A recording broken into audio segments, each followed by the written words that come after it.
So, Frank, Lomachenko announced that he's retiring today. Just where does that leave Andy Cruz?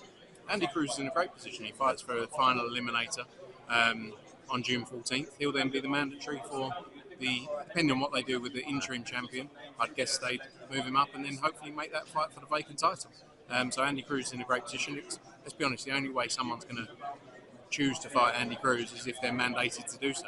So I'm glad we got him in that position and excited about what the future holds for him. So we've got a great show here, Fabio, Wardley, Justis, Huni. There was a heavyweight as well on the card, Dillian Whyte. Him coming off the card, has that got anything to do with Anthony Joshua at all? Not Anthony Joshua, but I hear they've got a big fight lined up for him. Look, Dillian Whyte's a big name in the sport, we all know that. And whatever it is, excited to hear. The two fights that Eddie spoke of for Joshua, if they can't land Fury or the Usyk Dubois winner, was Jared Anderson or Dillian Whyte. Does that now, you're looking towards Jared Anderson more? I personally like the Deontay Wilder fight myself. I think there's so much narrative there. He's got a comeback fight, I think, next month, or this month.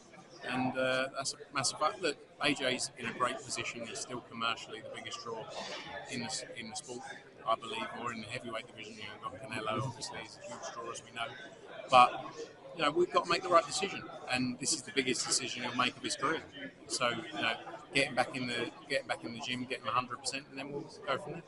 And the Haney Tiafimo kind of breakdown, do you know anything about that? No, not at all. I mean, all I know is that there's a lot of big characters involved, isn't there? I mean, let's be honest, Tiafimo, Junior, Senior, Bill Haney, Devin, like all of them.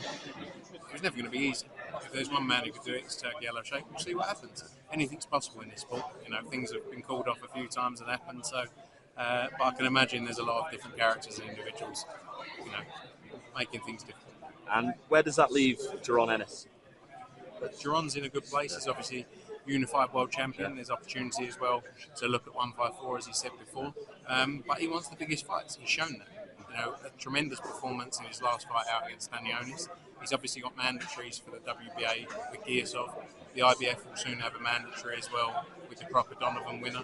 So, we'll see what things play out. But I expect news very soon on Jaron Ennis. And Nakatani boxes on Sunday. Do you think how long until Bam is moving up to bantamweight to fight the likes of him? Look, one thing about Bam, he wants the biggest fights. He wants unifications. He wants to test himself. He wants to move up. He's already done it, moved up and down a weight. He is I don't know. You don't really find them like him. Fighters who just want to test themselves.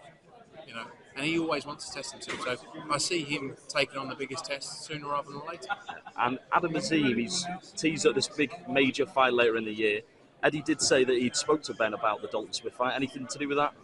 Dalton Smith's mandatory for the WBC world title. He'll be ringside on July 12th. That's his focus. That's been his dream to win the world title.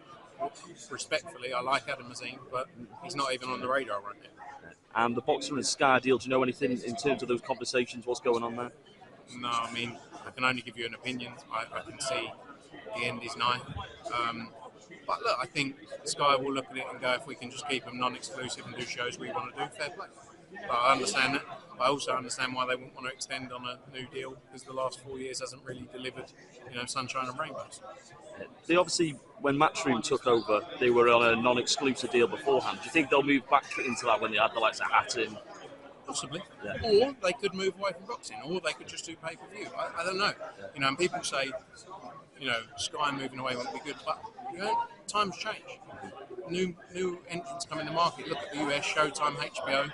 They left, and now you've got DAZN. Obviously, Amazon do shows as well. ESPN looks like it's splitting with Top Rank. So times change, and you have to evolve with the change. DAZN is the home of boxing right now, and it will be for a long, long time. We're excited about the future. We focus on our future, and let's see what happens.